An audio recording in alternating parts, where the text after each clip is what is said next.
Ito yung si Simon na aming pusa na parang stuffed toys. Napapagkamalan ng stuffed toys yan pag may mga bisita kami rito.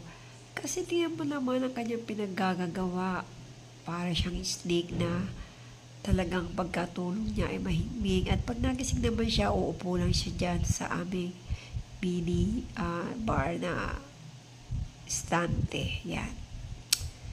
Very mabait to. Siguro ito ay 10 years na ang pusa na to.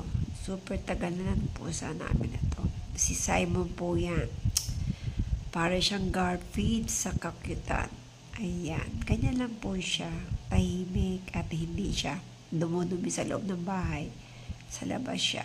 At pag may ibang pusa, ayaw niya na pumupunta rito, nagsiselo siya. Kaya siya yung pinaka-pet namin, mamahal na pet namin yan, si Simon.